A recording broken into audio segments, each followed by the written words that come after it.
Hello guys, in today's video I will be showing you how to fix Wattpad hand gain problem. So the answer is easy, just go to the settings and then scroll down to the apps section and then go to the search and search Wattpad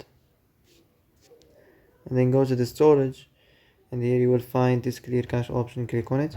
Now you can go check it if it worked, and if it didn't you can try to restart your phone or turn the Wi-Fi off and on, or the Bluetooth or the airplane mode. Also, you can try to clear data, but be careful. If you clear data, all this application's data will be deleted. This includes all files, the settings, the accounts, the databases, etc. So be careful if you want to clear your data. And that's it for today's video. I hope this is the answer you've been looking for.